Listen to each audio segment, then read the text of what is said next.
Now we gotta cover what the bears are saying, and boy, our buddy Morgan Stanley is back with another one, or our buddy from Morgan Stanley is back with another bear piece. And I love reading what the bears have to say, because even though I am a bull at heart, and I think the Nike swoosh recovery is real, I want to pay attention to what the bears are up to, because you always gotta know what your enemies are doing. It'd be silly to be blind to what your competition is doing. So, what are we gonna do?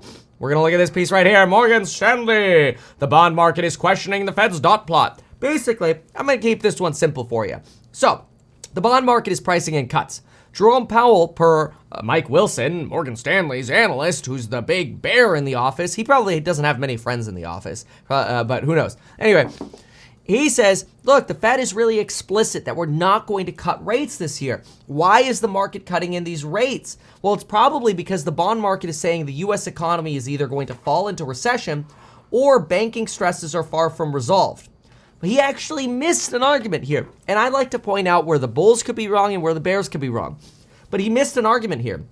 It is entirely possible that the market is pricing in a massive set of rate cuts by the end of this year. Because A, they're doing what the Fed refuses to do, say that inflation is going to plummet and rates are going to come down as a result. The Fed can't say that, because if they say that, inflation won't plummet. So they're in a game, they're in a psychological game, whereas the bond market is not subject to that psychological game. They're actually putting their money where their mouth is. They're not using their mouth as a psychological tool to get people to stop spending money to affect demand in markets, right? The bond market is not only saying either we're going to fall into recession or banking stresses are over. It's actually threefold. Either we go into recession, or banking stresses, or inflation is about to plummet, or a combination of all three of these. But the third one is actually very encouraging, because if inflation goes away and we could cut back to, a low interest rate regime, the recession's over. People got enough money to keep spending. Look at what happened with Lulu yesterday. People are spending money like they're drunk. People are still spending money like crazy. It's absolutely insane. Now, Morgan Stanley suggests that you should cut from Exxon and Simon Property Group, and instead on their best buy list or fresh money buy list. What is this, a grocery shopping list? That sounds lame. They should think of a better list than that. They suggest you add Colgate. I had to look up what CL was, because I'm like, who buys Colgate? But anyway, Colgate and Walmart. I actually think these, and that's because they're positioning defensively. I bluntly wrote next to that, wrong. And the reason I think that's wrong is because these are exactly the kind of companies that are going to lose pricing power in the environment that we're in right now. Employee costs go up. These companies disproportionately have high employee costs for the amount of revenue they have compared to, some of the high free cash flowing pricing power stocks that I like. Again, whether it's Nvidia, I just combined Enphase and Nvidia. Enphase, Nvidia, Taiwan Semiconductors, Tesla, Apple, those companies' pricing power. Walmart, come on. That stock has done phenomenally over the last year because it's a defensive play, but that's a trade. And when the fundamentals come through, that trade will fade away, my opinion. Okay, but you already know that. So they, of course, suggest that earnings are going to fall going into the recession. But listen to this. He actually says, we had a macro discussion, and we focused the session on credit availability, which credit availability is actually still remaining strong, which is shocking in the short term. Labor market dynamics, a lot more labor supply, we know that. Earnings guidance slowly going down. We'll look at the chart in a moment. And pricing power. I love that they talked about pricing power, and we'll look at some of his conclusions on this. So what did we have over here? We're seeing another quarter where estimates are being lowered. That's fine. So earnings are decelerating. Now, Morgan Stanley's Mike Wilson believes that earnings markdowns have a lot more to go. He believes the consensus is that earnings are going to basically do this at the S&P 500, or that this is what the consensus estimates are, but he actually believes we're going to be on much more of this downslope. So he really thinks earnings for S&P 500 companies are going to fall a lot more than expected or is priced in. I agree with him, just not on all stocks. Pricing power stocks, I think, will survive. Now, Morgan Stanley's Mike Wilson suggests that, look, when inflation happens, everybody can raise pricing. You have a lot more operating leverage. But the problem is when inflation goes down, your operating leverage, in other words, how much you're able to increase sales above your operating expenses, OpEx, like sales and gen, goes up maybe 5%, but revenue goes up 15%, positive operating leverage. But what happens in a disinflationary environment? Well, you might see revenues decline 5%, but your operating expenses go up 15%. Exactly. I actually think that's exactly what's going to happen to staples, not pricing power stocks.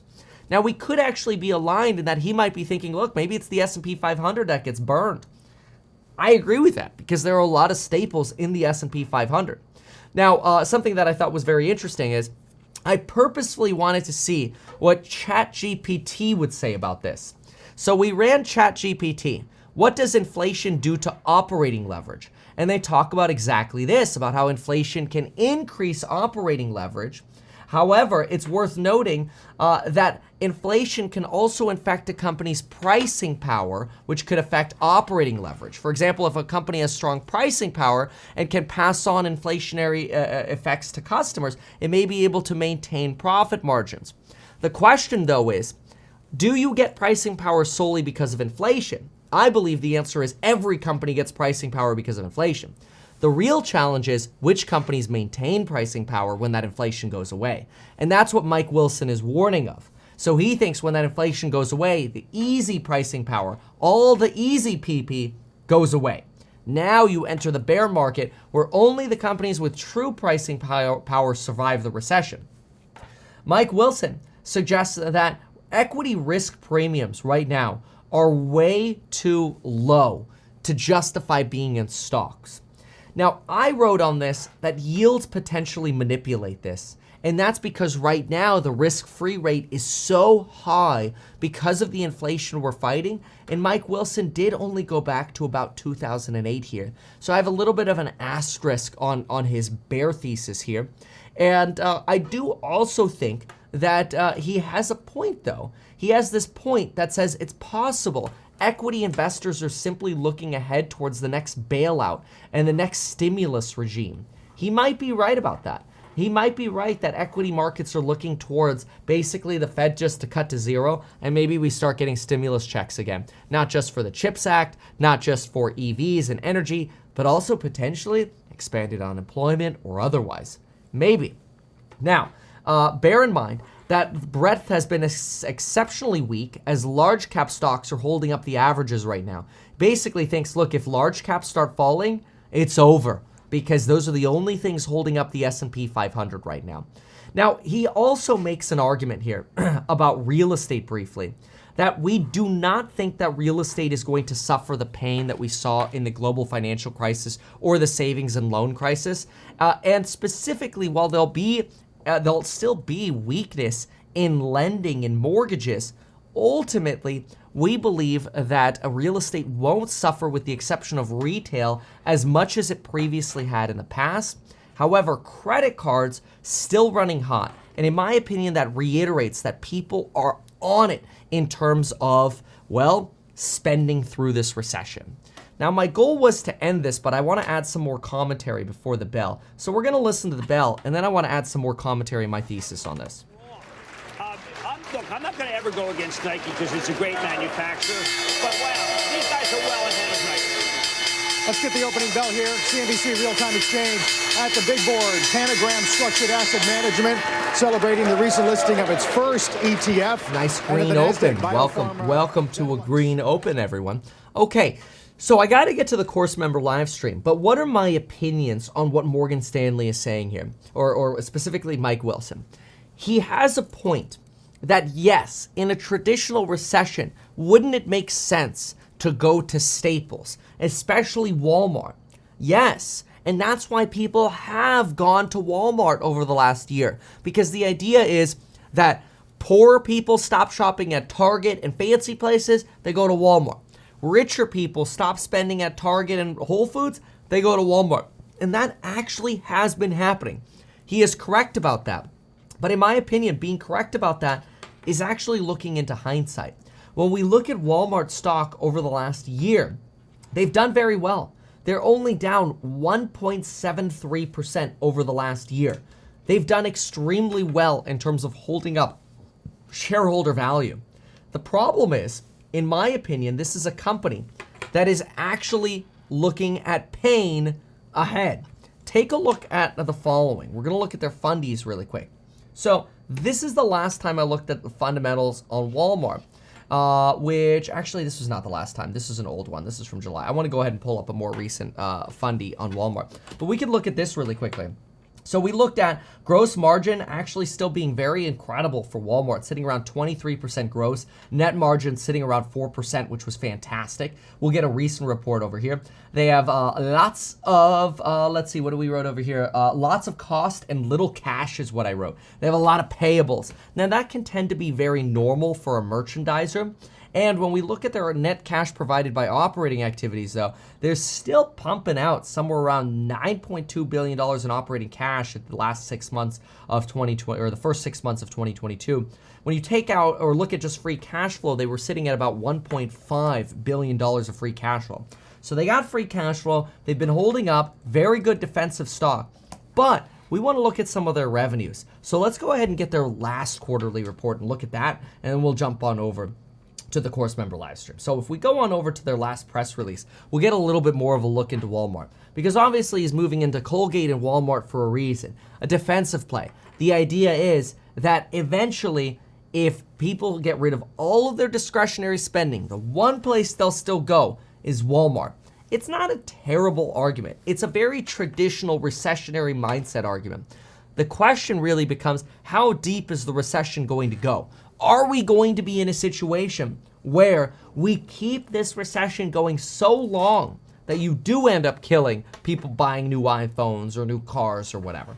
Maybe. So, sales at Walmart year over year up 7.4%. Membership down 3%, but you're still up 7.4% in sales, which is great. But keep in mind, inflation roughly matches that. So if you look at a real adjustment of revenues, we're probably actually about flat for Walmart in terms of growth. But in addition to that, you're actually negative on operating income. Look at that, 5.5%, which means if you inflation adjust their operating income, they're probably negative 13% in operating income year over year. I personally believe that is going to worsen. That is going to get even more difficult. That's my thesis. Again, it's very different from Morgan Stanley, but I believe the following. I believe that companies that do not have pricing power are going to be companies like Walmart, where basically you're keeping up with inflation here, but your costs of sales are exploding at a higher rate, and so is your OPEX, at a higher rate than you're able to raise revenues because you don't have pricing power. You're dealing with extremely price-sensitive customers. You're not dealing with price-sensitive customers or as price-sensitive customers at Apple, for example, or Enphase. And therefore, I think their operating leverage will go substantially negative. This is actually exactly what we saw with ChatGPT. Look at this. Revenues, what do we have? We have revenues up 7.4%, but their operating income is actually down 5.5%. It's a little bit of an oopsie-doopsies. And it suggests they have negative operating leverage, which makes sense in a disinflationary time. This is why I think Mike Wilson is actually wrong to go into Staples at this point. Going into Staples would have been a great thing January of 2022. In a Nike swoosh style recovery, it's a terrible thing to go into, my opinion. Now, if we look at their actual bottom line, let's go to net income per common share. Net income, very nice percentage-wise increase from last year. That's because of some of the write-downs they took last year and some lawsuit losses regarding pharmaceuticals that they had to take some losses on, some lawsuits and settlements. But anyway, ignoring that, I think it's easier just to compare operating income over here because this is a little complicated because of the comparisons of the different quarters.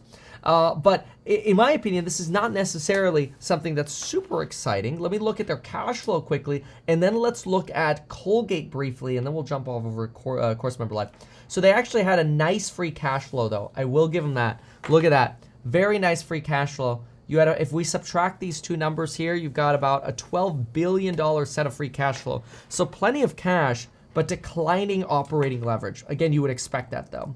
So if we go to Colgate Investor Relations, let's just see if they have positive operating leverage or not, because that's what our bear here is suggesting, is that earnings are going to plummet, All the growth companies haven't properly priced in yet all of the pain that's to come.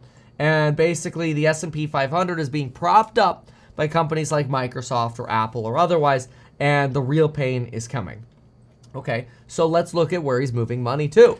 Colgate and Walmart. We just looked at Walmart. Let's quickly look at Colgate, and we have their annual report right here. So this annual report is just out from them. What we're going to do is we're going to jump over to their income statements. Let's see if we can find them here. Income statements. While I look for their income statements, remember, we've got a paid promotion where you can get life insurance in as little as 5 minutes by going to mettkevin.com/life. You can actually get 12 free stocks by going to mettkevin.com/free. That's with Webull. It's my favorite platform. I actually just moved all my money out of TD Ameritrade, and we're moving over to Webull because TD is a pain in the butt on mobile. The Thinkorswim platform is pretty decent, but mobile is just trash. And I prefer how Webull transfers over your sticks and your drawings and your Fibonacci's and everything. I love that. And then, of course, check out the buy now, pay later options now on the courses on building your wealth link down below. Oh, what do we have here? Colgate. All right. So Colgate's revenues. Let's do this briefly and then jump over to courses. Remember live stream. So Colgate has net sales here that have grown 17,967 year over year divided by 17,421. Wow, only 3.1% growth. How do you argue you have pricing power with 3.1% growth? You don't. Holy smokes. And their costs went up by about 10%. 9.5% increase in costs of goods sold. So you are absolutely experiencing inflation at Colgate. Your costs of goods sold are skyrocketing, and your sales are barely growing. On a real basis, an inflation-adjusted basis, you're massively negative on sales. If we look at operating profit, oh, it's negative. Why would you buy this garbage? Let's see, 2893 divided by 3332. You're negative, let's write this here, negative 13.1% on operating profit year over year. Why would you do this? There's no PP.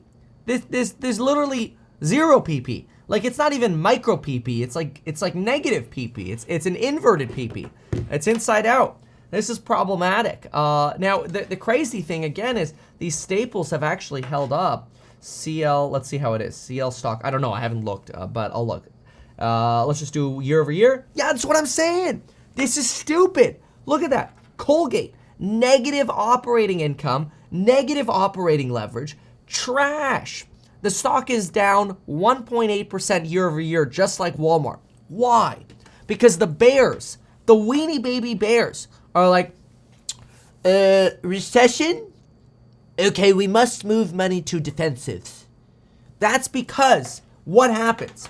Well, because you have money managers who pick up their phone and their clients are like, I'm worried about a recession. And then the money managers are like, it's okay.